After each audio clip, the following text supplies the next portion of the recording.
Now, you mentioned your dogs. How do they respond to They this? do. There have been instances. There was the biggest time was a couple years ago in the middle of the night. It was around 4 a.m. and both my husband woke up to both of the dogs going, grrr, grrr. I'm like, all right, what's going on? So I got out of bed and turned on the lamp, which is a few feet away. Those dogs didn't even flinch. They were both sitting at the end of the bed, fixated on something probably about 4 or 5 feet high. And they didn't care that I flipped on the light. That's the weird part. They didn't flinch. Wow. And they both just sat there, fixated on this thing. Grrr. And then out of nowhere, and my husband and I just stood real still because we were just watching.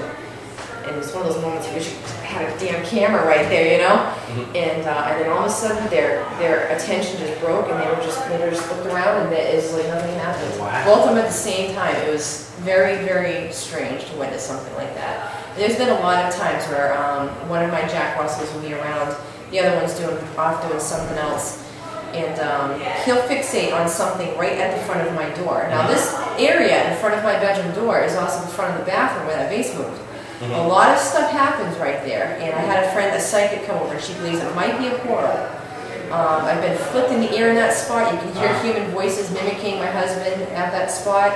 I'll be in the bathroom and I can hear someone talking to me right through the other side of the door in that spot. My dog growls at that spot quite a bit. There's something going on right there in that spot. I can't quite put my finger on it. But you're comfortable enough there, then. It's my home. You know, it's my home. It's not scary enough for me to leave. And I'm afraid that someday if I do leave and go into another home, who's to say that it's not going to happen again? So I'm over 2 right now. Well, that does sound true.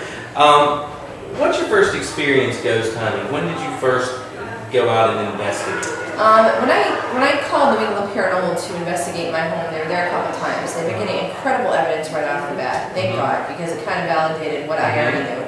That was huge. I mean, this is an important part of paranormal research, is helping people through. Incredible EVPs right off the bat that they were used in lectures to teach people, just like lectures here. My EVPs were presented at hundreds of people, and I eventually said, look, I want to join this group. My entire life I wanted to be a ghost hunter. I'm not kidding you when I say that. From a young age, I wanted to be a parapsychologist. And, you know, I asked to be part of the group, and at the time, it was not the biggest thing in the world, and I got it right at the right time. They said, you still have to go through the training. Just because you're a client doesn't mean that you have a shoo-in. No problem. I went through all the training. When was this? 2005. Okay. Late 2005. So I went through the training, joined the group in 2005, and early 2005, in January. I went to a class in Boston, and immediately just started my first few cases, and then I was promoted to investigator. And I was with the group for 3 years, up until early 2008. Now, tell me about Paranormal State. They came and investigated your place. How was that experience? Surreal, because I'm going to tell you, there was 18 of them, quite a huge wow. And my place is 1,500 square feet, but of course you really have to make room for just the necessities as far as your director, your camera crew, your sound, and then the plethora of cast that they had. Yeah. So the poor other people in the hallways, the freezing cold hallways in January, and then out in the vans in the parking lot that were just running 24/7. I wasn't used to so many people for 3 solid days in my home. Wow. I felt alienated in my own home. Like, my privacy is gone. Our cameras rigged everywhere. Sound rigged. 3 solid days. My husband did the naked dance upstairs, not knowing there were cameras up there. Oh my God. Oh yeah, that's not a secret. Is that somewhere on the internet? Can we find that? No. I did get a call from the director the next morning and said, your husband was changing upstairs, and it was all crime video. We're not quite sure what to do about this because they're going to be reviewing the tape, and we can do what you got to do. It was so embarrassed. But it was surreal, and I was very scared because I really wanted something to happen. That's the thing, like, if something doesn't happen and they're here filming for 3 days, what am I going to do? You know, this is taking it the next step up. I already knew that there was hunting activity there, but on television, national television, if nothing happens, what are people going to think of me? Yeah, I can imagine. That's a lot of pressure. Why did it go? It was awesome. I opened the door to use the bathroom, and there was a light bulb, which was a really common symptom in that place, completely unscrewed, hanging off the hinge.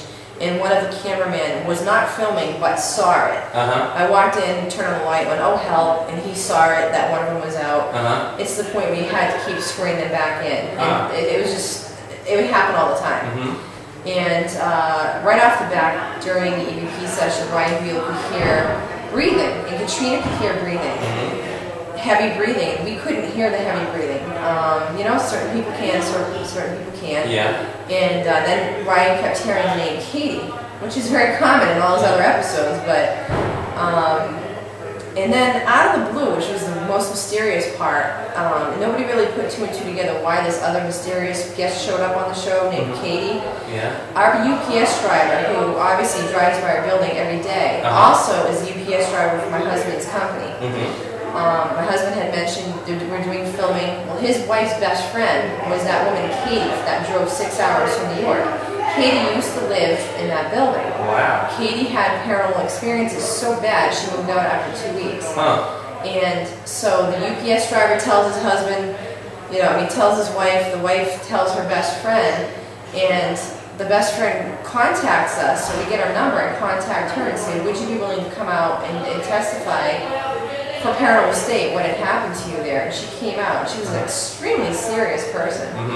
And the things that she was saying, I almost cried because everything that happened to her happened to me. She was locked in the bathroom, I was locked in the bathroom. Oh, goodness. You know, it was just surreal to actually meet someone that had the exact same problems.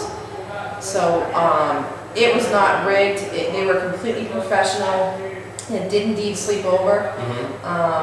After they were gone, it was weird because then my husband was like, oh my God, there's no one here. So what are we going to do with It this? took a while to adjust, It did. It was the strangest thing. We didn't have those battery packs behind us anymore, and it was just like, I felt like, you know, the world just left us, and it was so we had our home back.